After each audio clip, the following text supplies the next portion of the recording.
So we left off, we were going to talk about major adaptations of the angiosperms. We will focus on three parts that are major adaptations of them, which one is flowers, and then fruits, and also their leaves. The angiosperms have two classes. So when we're talking about different taxon, there is the Magnolia phyta. So the phylum Angiosperms is the phylum Angiospermae or Magnolia phyta. It depends on what textbook you're looking at. Like I said, with the new advancements in biotechnology and molecular biology, that there's a lot of reshuffling of the species in the world and also like what groups they belong to. So the taxon are changing. I've seen them bounce back and forth between these two in the last 10 years, so I just acknowledge them, just in case you take another class where somebody refers to the angiosperms as Magnolia phyta, and you're like, wait, I thought they were the Angiospermae. So either one has been used in the last like 10 years. There's the two classes of angiosperms. The first one are the monocots or monocotylidae, or Liliopsida. You can call them monocots. And then the second one are the dicots, Dicotylidae, or Magnoliopsida.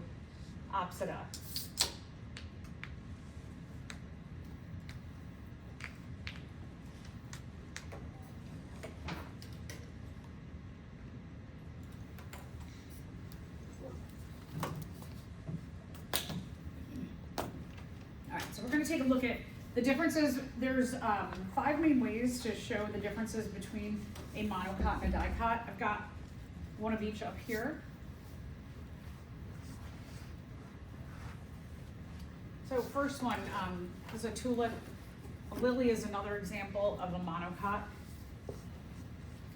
We'll start with the flower parts. This is the most obvious thing. But remember, one of the things, we have these different ways of classifying which group the flowering plants belong to, because sometimes the flowers die off and then you can't see the flowering part, and then you can look at the leaves, or you can actually cut the stem, and then you could take like a cross section and look under a microscope. You can look down on the pattern that's within the stem, and you could tell whether it's a monocot or a dicot. And you could also look at the roots, the root patterns. And then the last thing is that you can look at the fruit. You can actually take a look at the fruit and see, is it a monocot or a dicot? So we're going to go through all of these different ways to look at our monocots and our dicots. Monocots, the flower parts are in 3s or multiples of 3.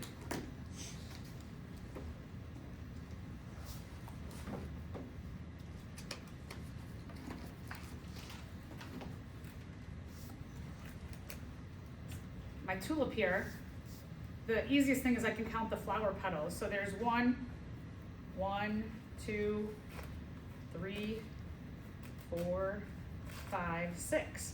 So there's 6 flower petals. But also sometimes the petals fall off, and then you're left with the male and female flower parts. And so we can also use the male and female flower parts inside. And with the female flower part, I'll pass this around too. After I get to the leaves. The female flower part in the middle, I know for some of you it's hard to see right here, but it has 1, 2, 3 sections to it. And then the male flower parts, the stamens, they have 1, 2, 3, 4, 5, 6. That's a multiple of 3.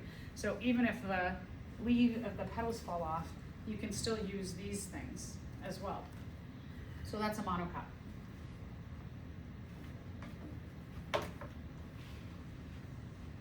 All right, dicots, the flower parts are in 4s or 5s, or multiples of 4s or 5s.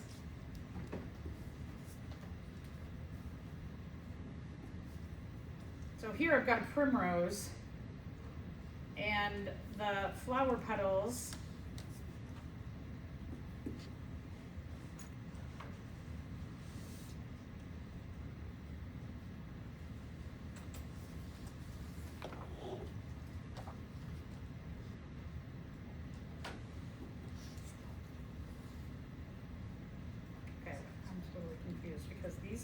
petals look like they're 6.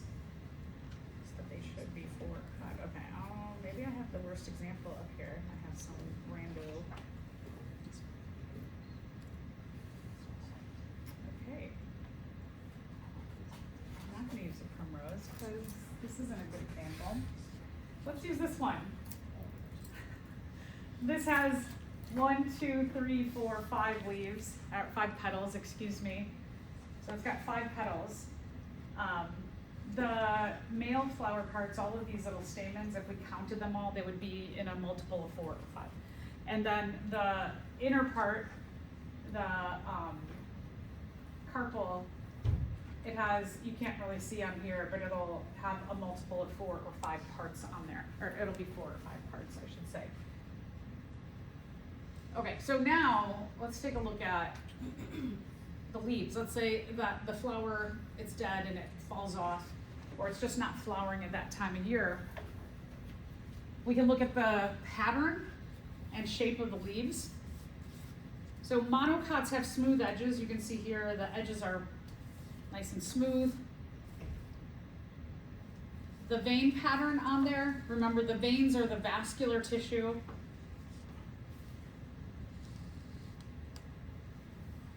The vein pattern goes like this. All of the veins are moving in the same direction. And I can see that even on this artificial flower here. So I'll pass that around. You can take a look at the flower parts and the leaf pattern of that monocot. And the dicot, the leaf shape is called palmate, like a hand, a palm.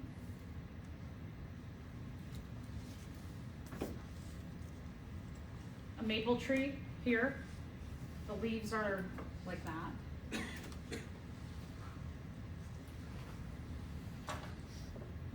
For the dicots,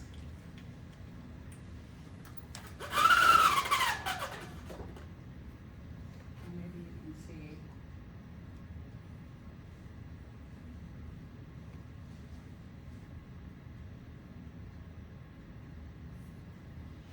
that the leaf shape is like that, kind of like a hand. When they're oval, probably a lot of us when we were little kids drew leaves like this, where it's an oval leaf.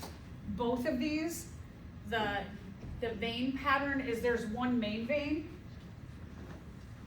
and then all the other veins come off of it or radiate off. Right, you probably drew your leaf like that, or maybe like that. And that's the palmate net-like pattern, one main vein. All of these monocots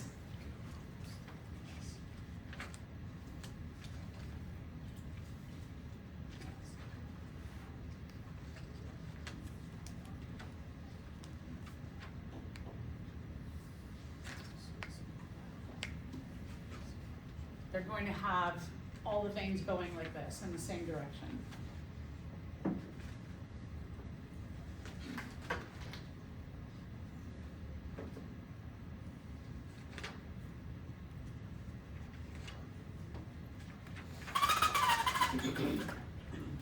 So let's say that the, I'm going to show you this one too. So this is like this is a dicot leaf where there's a main vein and the others radiate off. Also the edges, even though I drew it with kind of like a smooth edge, the edges here are a little jaggedy. They're not smooth. So it's just another way like to tell between with these smooth edges that there's just like a flat edge. And these, they're a little pattern to the edges. All right, let's just think about this question. Producing broad leaves may be an advantage compared to narrow needle-like leaves because, we haven't talked about water loss yet, but I'm gonna tell you that that is not correct, which we'll get to. Increases gas exchange for photosynthesis. Maybe, right? Sounds maybe like we know gases, carbon dioxide is utilized and oxygen is given off. It increases the surface area for more absorption of water. That kind of sounds big too, but we'll talk soon that the absorption of water is mainly the roots. That's where water is absorbed. Allows for more seeds to be produced. Do leaves produce seeds? Probably all know at least that. And it increases the transport of spores. Well, that's more for ferns, which this question, there's a lot you need to know that we will know going forward, but the correct answer is B, it increases gas exchange for photosynthesis. The other reason why broad leaves would be really important is for photosynthesis itself and the absorption of sunlight energy. All right, so let's say that the leaves and the flower gone, but you have a little bit of the stem left. So we can take a look at, we could take this stem, let's say that this is gone and these are gone, and all you have left is this part, and you could cut it, and then you could cut like maybe a thin layer and put it under a microscope, and you could take a look under the microscope at a pattern that's inside of the stem. Monocots, it doesn't really have a distinct pattern, it's just a bunch of dots. Put this on here too.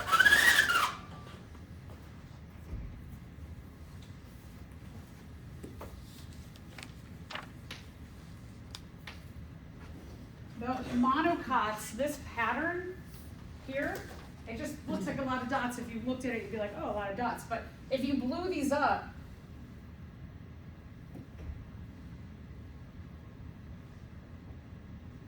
not my best monkey face, but they kind of look, the dots, the scattered dots look like, you'll see it better in lab. It looks kind of like a monkey face. It's pretty cool that you look at it, you're like, oh, it's like little monkeys looking at me under there. So they have little faces on them. So just think like also for this monocot monkey face, that you'll see little monkey faces. You'll get to see that in lab next week, or Thursday. We'll probably look at it Thursday. Oh, I did put looks like a monkey face. I did add it in. Dicots have a ring-like pattern.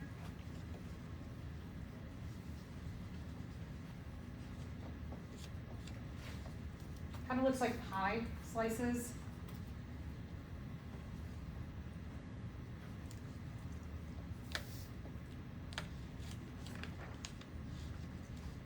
So you'll see this pattern of triangles, like pie slices underneath the microscope, or pizza slices. That's a dicot pattern. I think it's neat that there's so many levels that you can, even on a microscopic level, you can tell the difference between some of these plants. All right, so now let's say that all of that's gone, and you know that there's just like a little bit of the stem sticking up, but not enough to get a microscopic image off of. You can kind of dig around and see the root pattern. And the root pattern will tell you if it's a monocot or a dicot. Monocots have what's called a fibrous root system. It's spread out at the top.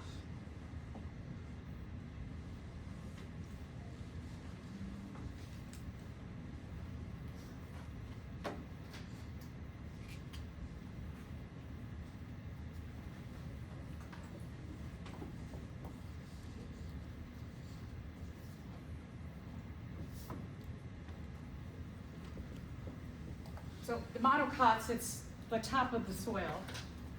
It spreads out this way. These are what we would call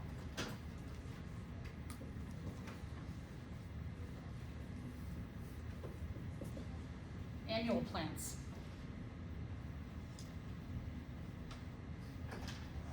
So like in the spring, I've got like pots outside, and I like to put colorful little plants there.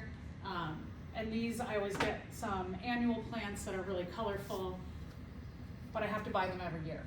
So annual meaning yearly. that you have to replace them every year.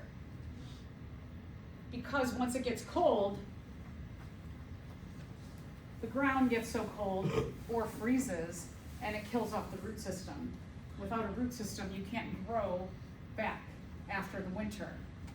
But the dicots, they do a taproot system. They go really, really deep into the ground, all the way tapping into the water table, so that all winter they can, the root system can survive.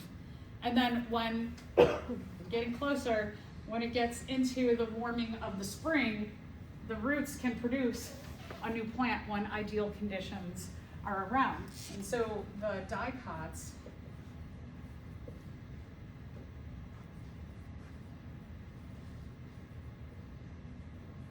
are what we call perennial. Perennial plants are able to grow back every year because they have these very deep root systems. There are a lot of really beautiful perennial plants too. In the front of my house, the easement, we have a bunch of native prairie plants. So I have my little mini prairie out there.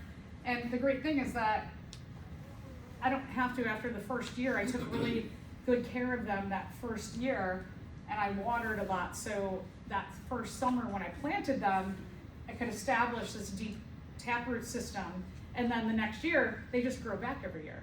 And I don't have to replant that area. It's just my little cute annuals that in the pots that I have to replant.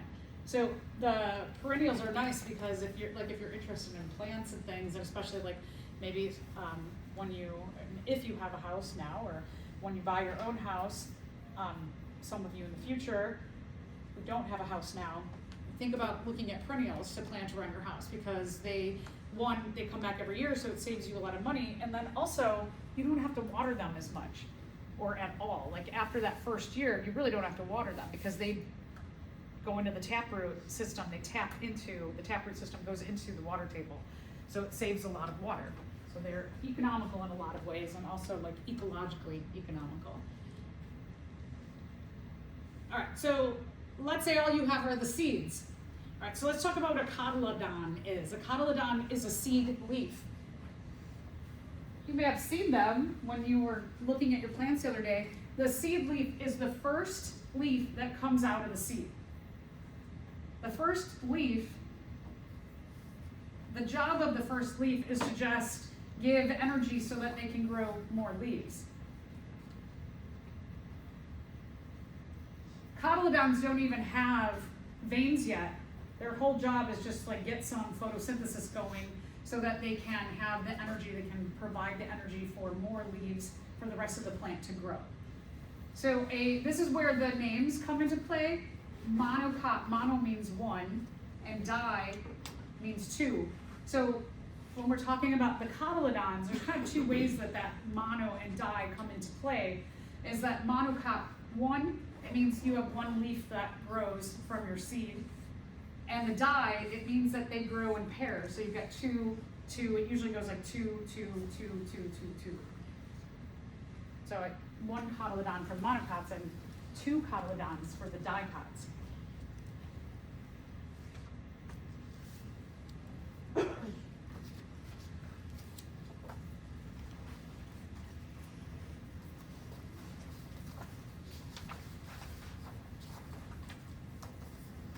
The other thing is the seeds themselves, the structure.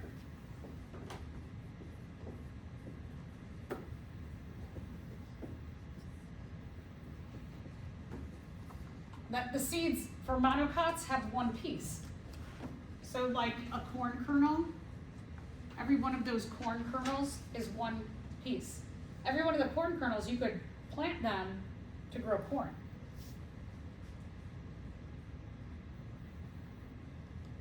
For the dicots, think about like peanuts.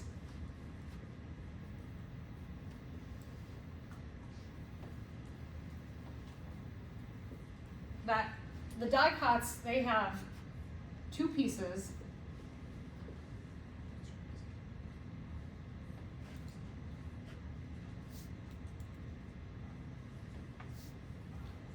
That when you're looking at these things like a bean or a peanut, you can split those into two, right? They can crack into two.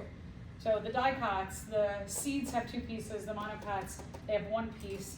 The monocots, it's one seed leaf. The dicots, they're in twos.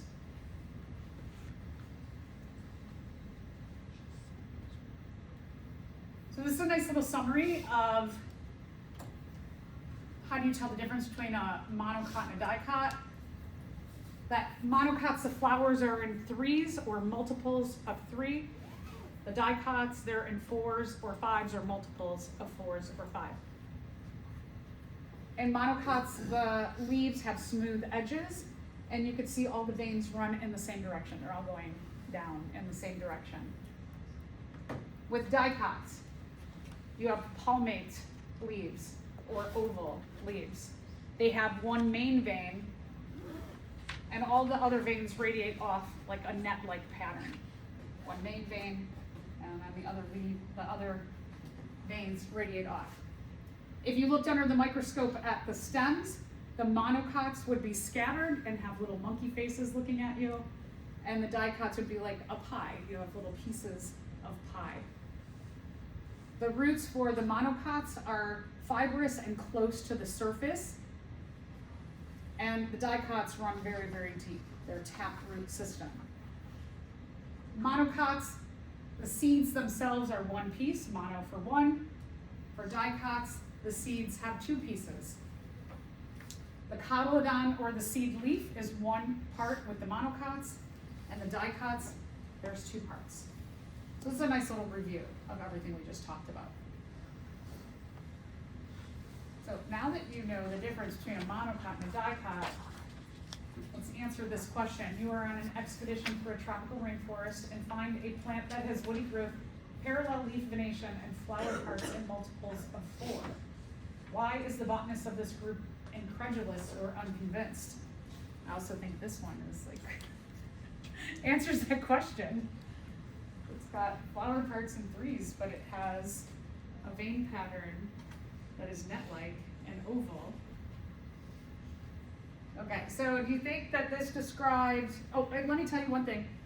Woody growth is a dicot pattern, so that'll give you a little more information. So we've got dicot woody growth pattern, parallel leaf venation, and flower parts in multiples of 4. So do you think that's a newly discovered monocot? Does it have all monocot features? Is it a newly discovered dicot? Does it have all dicot features? No, right? Is it a tricot? Did we talk about tricots? No, I just made that up. It doesn't fit either of the major categories for flowering plants and may represent a lost link in evolution. Maybe it's a common ancestor between the monocots and the dicots, having some monocot traits and some dicot traits, kind of like Archaeopteryx was a transition animal that showed the relationship or common ancestor between the reptiles and the birds. That sounds pretty good. Woody growth and flower parts in multiple of 4 are characteristics that are not normally found in the same plant. So I said this is a dicot thing, and this is also a dicot thing, so that's not true. So D. Yeah, right. So D is the best answer.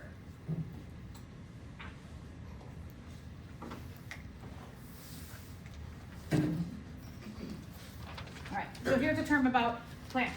They have what's called meristematic tissue. The word stem is in there. Stem, like as in stem cells. Stem cells are cells that are not destined to be anything in particular, that they have flexibility in the kind of cell they can become. So plants have a stem cell-like feature, just like we have stem cells as well. In a plant, and just like us, we have stem cells that remain stem cells for our whole life.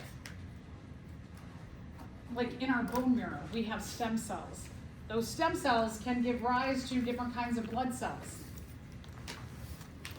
Like our red blood cells, for example. Our red blood cells are kind of an interesting cell in our body because we are a eukaryotic organism. We're an organism where we are classified as eukaryotic because our cells have a nucleus. However, our red blood cells have evolved to not have a nucleus. So they are a eukaryotic cell without a nucleus. You cannot reproduce yourself as a cell without a nucleus. So we have stem cells in our bone marrow that are constantly pumping out red blood cells because our red blood cells can't make themselves. The marrow stem cells, so just like our bone marrow stem cells, give rise to differentiated cells. Differentiated means that they have a specific purpose. So just like our bone marrow does that for our red blood cells, plants have marrow stem cells that give rise to specific kinds of cells as well. So interesting that we find that most organisms have this relationship where you've got some kind of like cell that can give rise to very specific kinds of cells, but that original cell is kind of generic. So a marrow stem cell is an undifferentiated cell. Its job is to just keep the plant growing.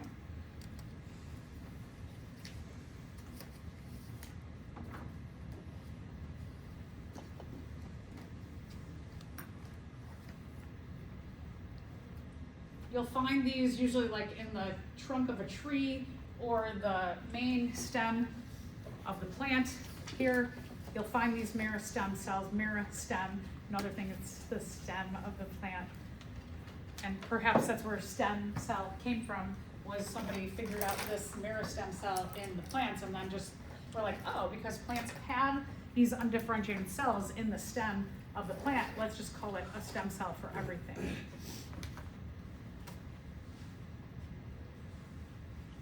These stem cells give rise to differentiated cells. The differentiated cells have very specific structures and functions. So these kind of cells would be like flowers or leaves for photosynthesis, flowers for reproduction.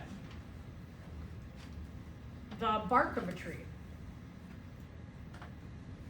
Bark of the tree has, we'll get into phloem, which is a kind of tube that transports sugar throughout the plant. Roots, the growing of the roots. The stem cells are located in two main areas. One, they're called apical meristems, and the other one are called lateral meristems. So apical meristems are on the ends. They'll keep the plant growing in height. They'll keep giving rise to more leaves and more leaves and more leaves and more roots and more roots and more roots. So as the plant ages and it needs more leaves because it keeps getting bigger and bigger, you get more photosynthesis and then you can produce more energy. That up top, you can keep growing leaves from these meristem cells at the top, but also you need to root down as you get bigger so you have good anchorage and also good water absorption. And then we have the the lateral meristems, which are in the middle, as I said, in the stem. These are often called side meristems. Sorry, I have the side thing filled in already. They run parallel.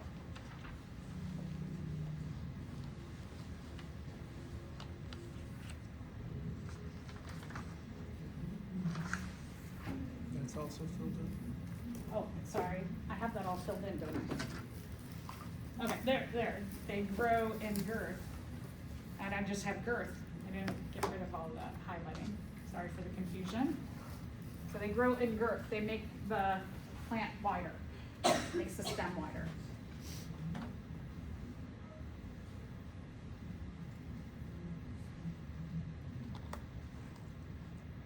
So let's talk about what's inside of the plant that helps to transport water and energy and nutrients around. We talked about vascular tissue. That vascular tissue is like veins, and our veins in a plant, like our vascular system in us, our arteries, our veins, and our capillaries. All right, let's think about photosynthesis. Plants need what to undergo photosynthesis and produce what as a result of photosynthesis? So I think everybody knows that, like if you're like, I can't remember photosynthesis, what do you absolutely know photosynthesis needs to start with?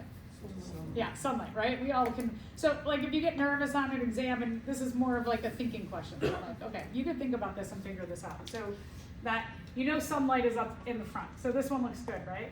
This one nah, no sunlight. The sunlight's at the end. That doesn't make any sense. Okay, this one's all right. This one, nope, nope. Okay, so now we've narrowed it down to A, C, and E. And if we just think about like, what's the main thing that's produced from photosynthesis? Yeah, so oxygen is the main thing that's produced. So if you're like, okay, what, I can't remember stuff. So now you're looking for oxygen at the tail end. Okay, so this one, E has oxygen over there at the end. Okay, C, nope, it's got carbon dioxide. And then A, oh, nope. So there you go. So knowing two little parts or just like thinking through that process, you know that E is correct, that you need sunlight, water, and carbon dioxide to go into photosynthesis and you get sugar or food and oxygen out. So we've got to be able to transport these things around in the plant, and then these things have to come out. Where does photosynthesis mainly take place in a plant? What's the main part on here? What's the main part that does photosynthesis? The leaves, yeah. So the leaves are the main part of photosynthesis. So if the leaves are kind of, in the middle to top of the plant, you've got to think about, all right, they're producing sugar and food here, that it's got to be then transported throughout the entire plant. There's got to be a system or a tube system for doing that. So there's, and then the other thing is that we need water. That water is important. Water, we'll talk about in a minute, comes up through the roots. Water's got to go upward, and the sugar's got to go downward. We'll talk about the difference between xylem and phloem and why xylem cells are really thick-walled and phloem cells are thin-walled in a bit too. The xylem cells run from the top, they run downward. No. The xylem cells run from the bottom, upward, from the roots. The roots absorb the water and then the xylem goes up. So remember, xylem up, from roots to the leaves. Like they often say, roots to shoots. Okay, so phloem, and then just xylem, the X is a Z sound, xylem, Z. And then phloem, the PH is an F sound, phloem, phloem. And from the leaves at the top, they go from the top, where the leaves often are at the top, and photosynthesis occurs, and then that sugar can get distributed into the body of the plant all the way down to the roots. And whatever sugar is left over then goes through a metabolic reaction where the sugar becomes complex carbohydrates. A lot of starch can get stored, which is starch is a complex carbohydrate made of chains of glucoses, and you could get extra energy and food storage down in the roots. So if you ever get lost in the forest for days and days and days, you can, if you can't find any food, you could always pull up plants and eat the roots because you can get water and starch or energy from the roots. See, survival skills in bio-112. All right, we're going to take a look at the difference between a dicot woody stem and then a regular dicot. Like we call these kind of plants are called herbaceous. Herbaceous means like a softer bodied plant. And then you have the woody stem, but they are both dicots. You can notice here that it is listed as a dicot. Most of your trees are going to be dicots. So in general, just think like if something is a tree, for our purposes, we're just going to call it a dicot. So the base, the trunk of the tree that's really, really strong, it is made up of layers and layers and layers of xylem.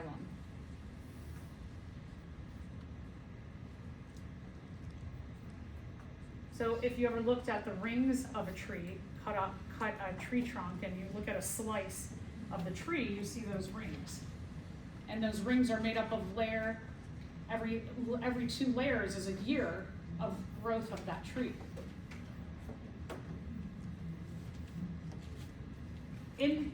So outside you have the bark layer. The bark layer has phloem inside of it that it will transport, the bark will actually transport sugars from the top of the tree all the way down. Sometimes some animals will chew the bark off of a tree because it's a little bit sweet. That the bark has sugar in it. After the bark layer, you have a vascular cambium. Vascular cambium, we have that also in the stem of a herbaceous plant too. So we'll see and we'll compare in just a minute the same structure from, you've got the bark layer and you don't have the thick xylem, but you do have this vascular cambium. Vascular cambium is a type of meristem cell. So it's a stem cell. And what it produces is you have vascular cambium, and then on the outer layer, it produces new phloem in the bark layer, and on the inner layer, it produces new xylem.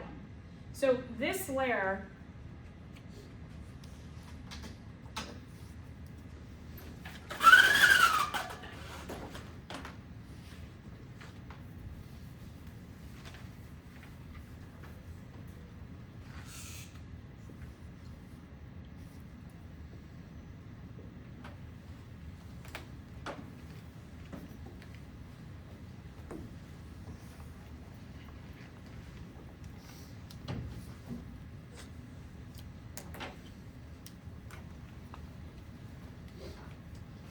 So this vascular cambium is a lateral meristem cell. Sorry for those in the back. Vascular cambium, lateral meristem cell. It is producing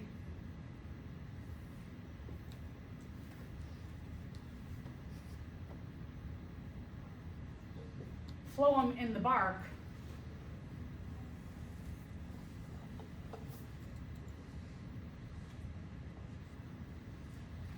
and xylem inside.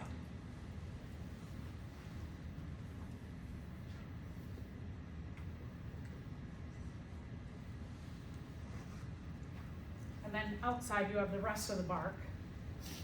And you get xylem.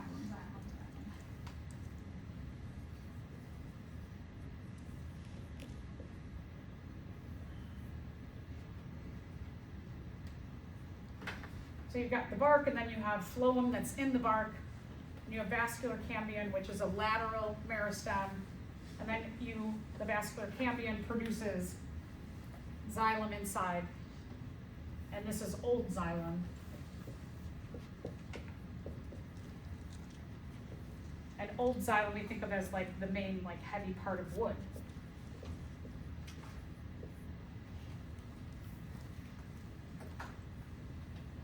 So this here, when you see this vascular cambium, this is a specific kind of lateral meristem that produces phloem and xylem.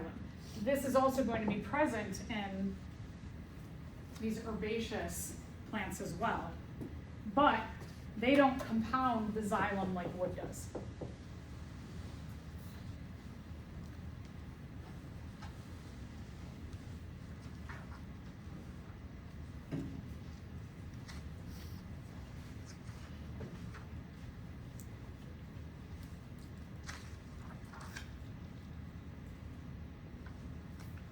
And then, as I kind of mentioned in my drawing, more xylem comes next. Xylem gets laid down in thick layers every single year, and actually gets compacted twice a year, which we'll talk about why in a second. The layers of xylem, as I mentioned before, they become the rings of a tree.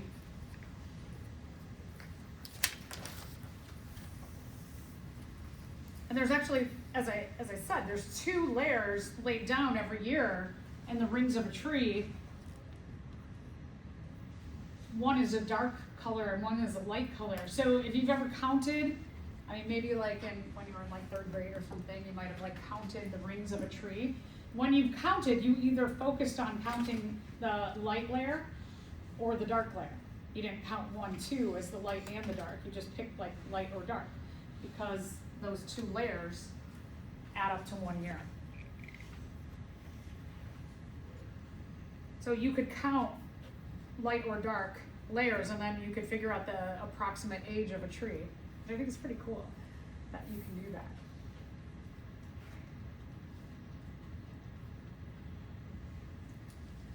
You can also tell a lot about past climate with trees, so you can age them, and then you can also look back. The climate that they live in, was that climate on certain years really rainy? Because if it was really rainy, you'll have a thicker layer of xylem.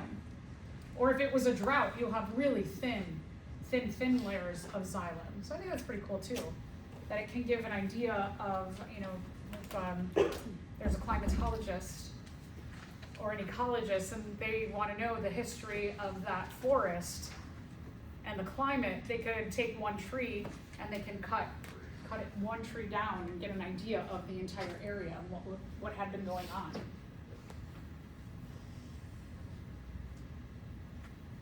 So here's what it looks like, is that you have the early xylem. So the early xylem would be the lighter layer.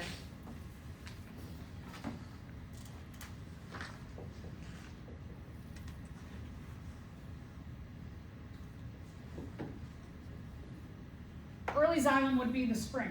What was going on that spring in that area? You can see a lot of layers of xylem were laid down that spring, which also you can see that most of them are pretty thick.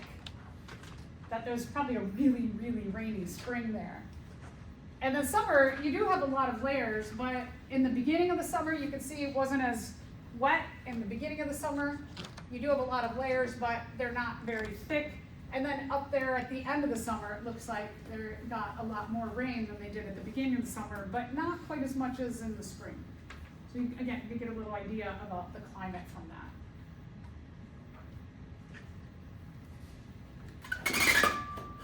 So now let's take this and put it in the context of that. That what you can see is these darker layers are the old xylem. It's kind of like the dead xylem. We call that the heartwood. This is not used anymore. The new xylem, you have a couple of more active xylem that are just the last 2 years there, that as this new xylem on the outside starts getting used, currently this one eventually will start to dry out a little bit more and harden and become a darker color. But if you start counting rings, right, you might like look at this and say, I'm going to count all of the light color as the ring, and you could go 1, 2, 3, 4, and you could count and see how old it is. You can also see that, and you take a look at the layers here, like when it was a lot rainier. Like this year here was quite a rainy year. So let's take a look at the cross section. When we look at the cross section, it's similar to what I have drawn on the board there. But on the outside you have the bark. The innermost part of the bark is the phloem layer. Kind of interesting too. You have what's called cork cambium. That spongy outer layer of bark makes cork. Cambium is a kind of stem cell, a lateral meristem cell, that will produce cork. So these two go together, so that this meristem will produce this differentiated cell. And then you have the vascular cambium, which is sandwiched in between the phloem layer and laying down these xylem layers. Now, we'll take a look at an herbaceous stem. And when we take a look at these triangles, the pieces of the pie, this is also a dicot. So remember that wood is a dicot, and that when we're talking about a dicot, this one has a oval-shaped leaf. You can see the net vein and the veins coming off of the main vein there. So this is a dicot, and in the dicot, these triangles are made up of vascular cambium, which is sandwiched between new xylem cells and new phloem cells. So we still have this same pattern, whether we're talking about, right here, we're talking about a woody stem, or if we're talking about an herbaceous stem, you still have this component. On the monocot, the monkey faces are composed of vascular cambium, xylem, and phloem also. So these are parts of what makes up looking like that monkey face in the herbaceous plants. All right, so let's talk about the leaves. The main function of a leaf is photosynthesis.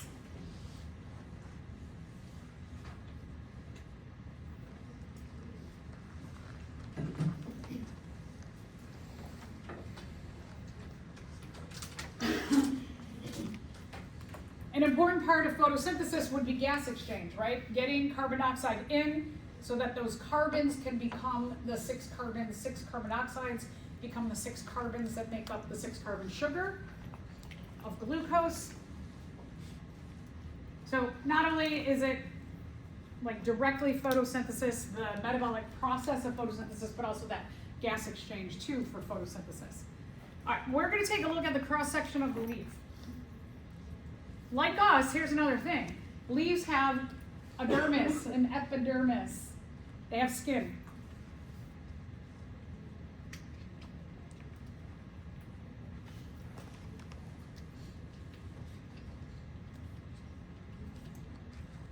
Not like us, right? We only have one layer of skin.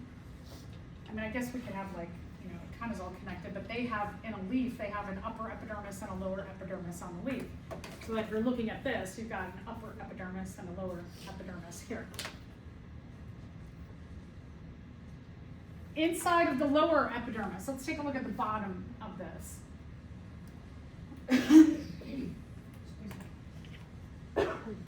The lower epidermis has these holes in it, or pores. That's where the kind of breathing happens of the leaf. The breathing, the exchange of gases happens at the bottom because when it's raining, so leaves are usually like that, right? When it's raining, if you had your gas exchange on the top, there's occasionally some of these, what we call guard cells. There are usually a few on the top, but most of the guard cells are on the bottom for gas exchange, because if it's raining, you don't want water to clog up your ability to exchange gases. So that's why they're mostly on the bottoms, because they're protected. It's like the top is like an umbrella for the bottom layer. Pretty cleverly evolved. So you can see here that there's what are called guard cells, and the guard cells have a hole or a pore called a stoma.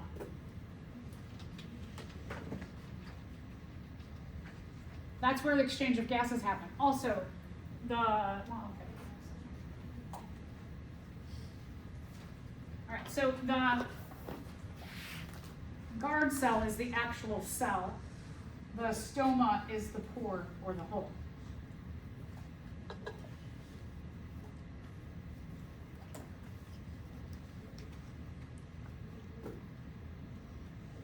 Depending on whether the plant is well hydrated or dehydrated, the guard cell, if it's well hydrated, the guard cell is going to puff up because it's hydrated, right? It's full of, this whole plant is full of water. So when this is full of water, you can see that the stoma is closed because the guard cell is like, it's all pumped up. So it closes up that opening because this is really well hydrated. When the plant gets dehydrated, you can see the guard cell is shrunk a bit. And so now the stoma is open. I know we mentioned the act of transpiration in plants, that when plants are dehydrated, they lose water. So you're dehydrated, and then water is pulled from the roots and it's let out up at the top for transpiration. And then what that does is it pulls more water up, and then eventually you want to get back to this situation here, where the guard cell is nice and plumped up. Some of what regulates this are hormones. So what you're doing in lab with the gibberellic acid is you're spraying a hormone onto your plants to try and get them to grow faster and to germinate more seeds, which is the splitting open of the seed to get a new plant. And also, if we won't go that long with our experiment, but if we kept spraying the gibberellic acid and we grew the pea plants till the end of the semester, we would get pea pods. And so the gibberellic acid, it's a hormone that does three things: makes it grow more, germinate more, and produce more fruit. So that's a hormone. There's other hormones that regulate when you're dehydrated. It starts this, and we'll talk about feedback systems when we get into our body systems, but it starts a feedback system to say, hey, let's absorb more water from the roots so that we can lose more water up here so that we can get back to our hydrated state. So kind of interesting too that you might think like hormones are just like an animal thing, but really hormones in general in species are to regulate processes in the body. So they have hormones too. So a lot of, there's enough similarities between plants and us that I think is kind of tricky. All right, so let's go back to the outer part of the plant. The outermost on top of the epidermis is cuticle, which is a wax. That's why plants often look shiny, is because they have a waxy coating on the outside of their bodies. Or they feel like kind of soft. That's that wax, that slippery wax. Depending on where you live, your cuticle may be thicker or thinner. The cuticle, the whole point is to have a waxy coating so that you don't lose water out of your body. It's waterproofing. And if you live in Arizona and it's really, really dry and you only get 8 inches of rain per year, you really want to have those plants like a cactus, how it's like real shiny. They have a really thick layer of wax on them so that they can keep as much water as possible in their body. All right, in the middle, we're going to go to the middle of the plant. In the middle of the plant are cells that perform photosynthesis. These are called mesophyll cells. Again, that pH is an F sound, mesophyll cells.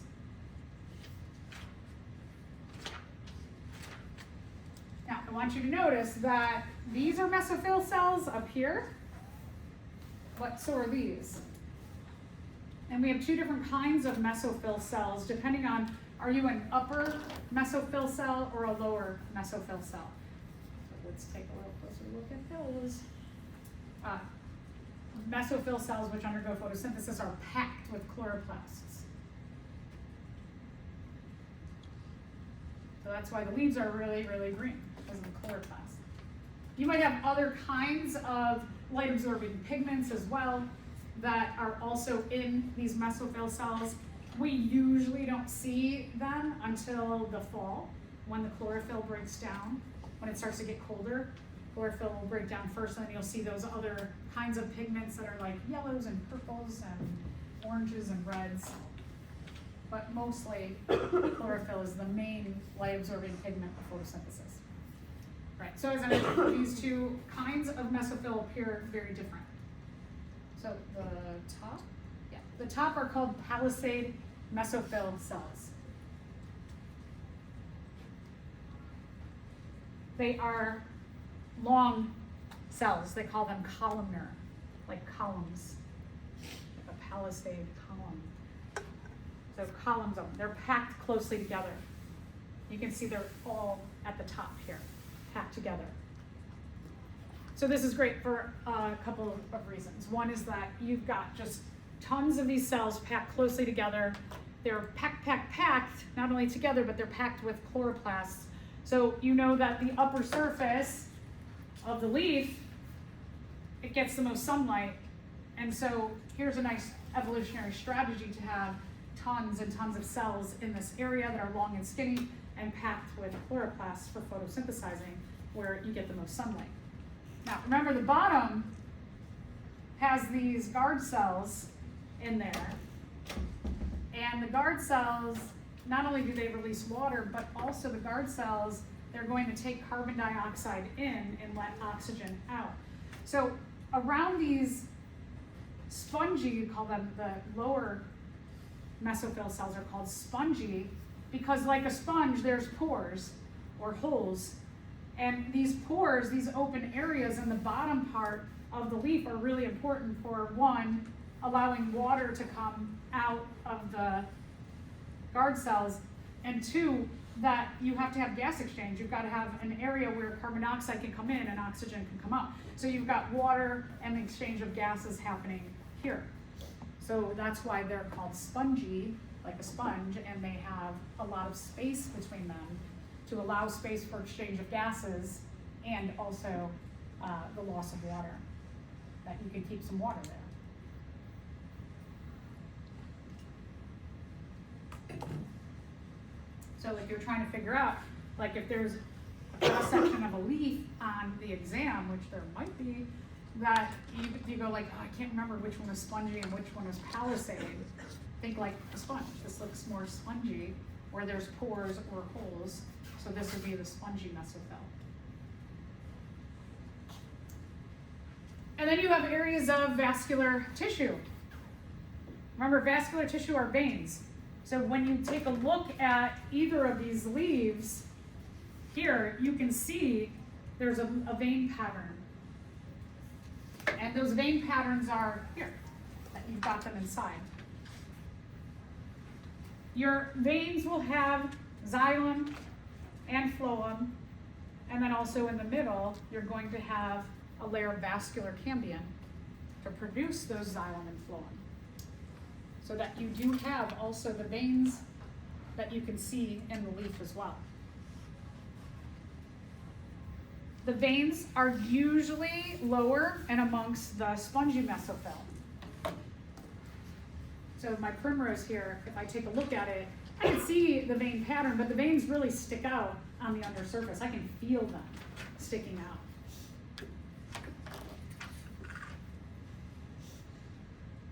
This is what it actually looks like under a microscope. If we took a look under the microscope, you can see the spongy mesophyll with the pores in between. You can see the guard cells and the stoma, the little holes there, the lower epidermis and cuticle, the upper epidermis and its cuticle, and you can see the palisade mesophyll cells there. As well as this would be a vein, a vascular bundle. All right, let's move on to the roots now. The roots are the underground portion of the plant that anchor the plant into the ground.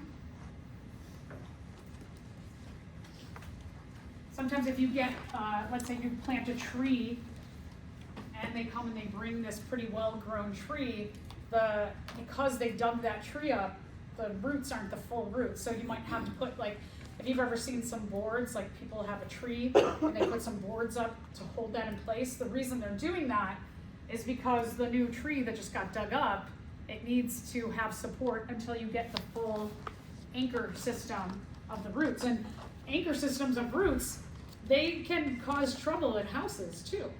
Like I live in the city, and so like we have our house and then the sidewalk and then the little easement, and a lot of people plant trees on the easement, but that can also be problematic. It's great to have the tree there, but then also the roots can get into your house and they can mess with your like plumbing system. So there's, you have to think about the tree's just being a tree and we're living in its world. So anchorage really important. The roots also, as I've mentioned before, they absorb the water. And then the water goes up through the xylem all the way to the tips or the leaves of the plant. They produce some hormones.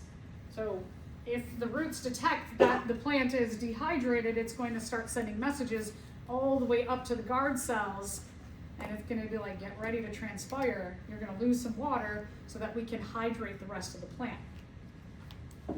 And also, as I mentioned, as the phloem takes sugars from the leaves and it transports all the way down, any excess sugars, carbohydrates, nutrients are going to be stored in the roots.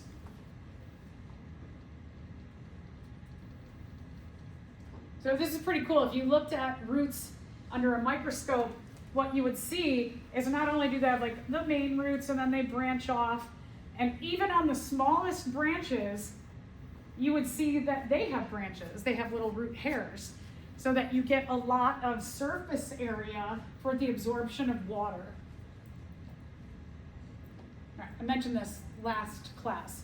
But transpiration is kind of like our perspiration, different mechanisms and reasons, but it is the loss of water up there at the guard cells. In most plants, 90% of the water is lost at the leaves.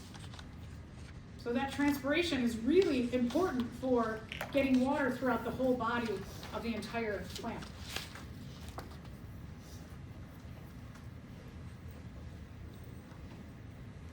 All right, so just one little mention of the molecular structure of water and why xylem cells are so much thicker than phloem cells. So water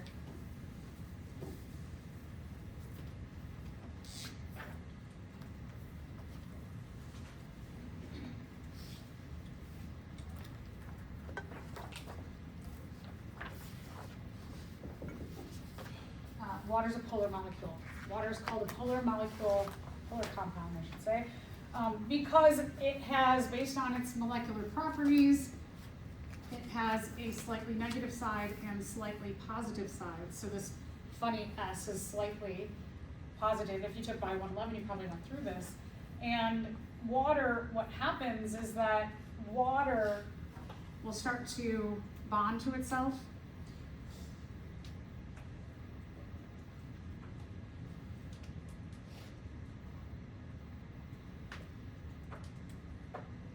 In what we call hydrogen bonds. A hydrogen bond is the attraction of a positive charge for a negative charge, where one of the atoms in this kind of positive for negative charge is hydrogen. So we get these little hydrogen bonds.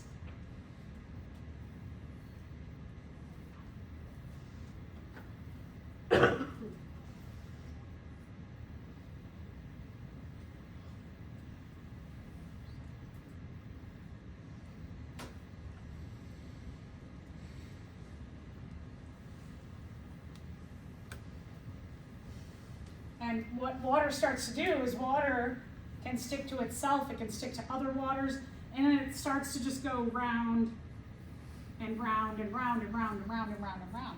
And when you have a whole bunch of these hydrogen bonds in one place, these typically, like the attraction of a positive ion for a negative ion, is usually not a very strong bond, because it's like magnets where they'll stick together pretty good. Like a magnet, you could go like this and they'll stay together, but you could easily pull that apart.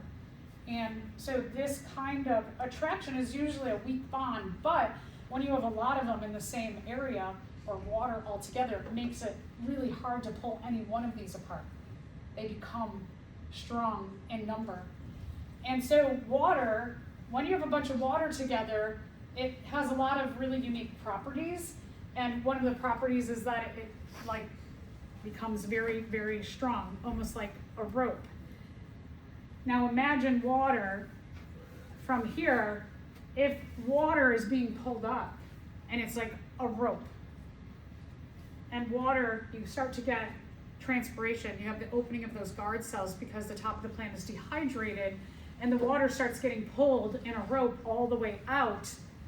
If you are up here and water is being pulled all the way to the top, imagine that the water is an actual physical rope. If a rope starts getting pulled at the top of the plant all the way down from here, would that destroy the inside of the plant if you're pulling all the way up and through? Yeah, right? Just like you, if you swallowed a rope and it came out your butt and somebody started pulling it out your butt, do you think that would really hurt going through your body? And yeah, it would physically start to destroy things in your body. This is kind of amazing that water, the hydrogen bonding of it, will be as destructive as a rope getting pulled through.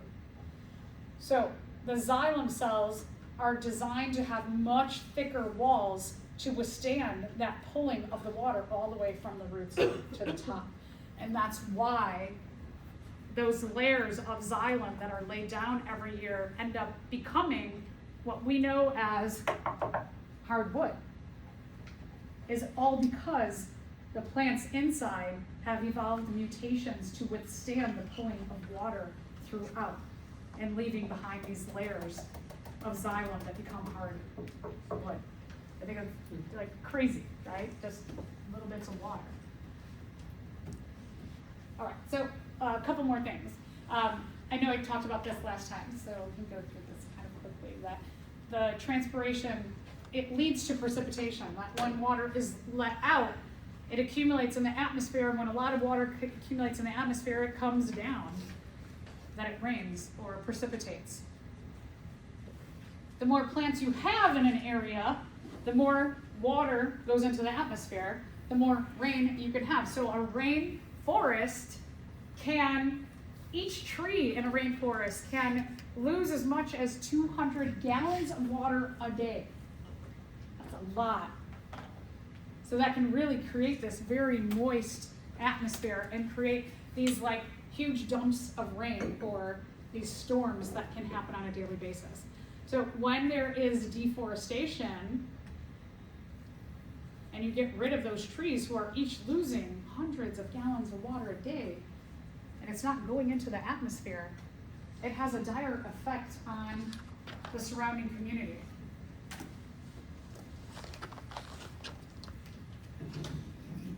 Not just for humans, but a community is made up of all the organisms that live in an area. So when humans come in and they get rid of all the trees, it has dire effects not only for like the native and natural animals, but for us too. So it works both ways. That it's not just about losing the trees, it's about losing the natural state of the ecosystem. So this, you can see, here is a nice rainforest, and here's a deforested rainforest. Over there is rainforest that they still have their trees. Look at the difference in the climate, right? Very different, dry and barren, and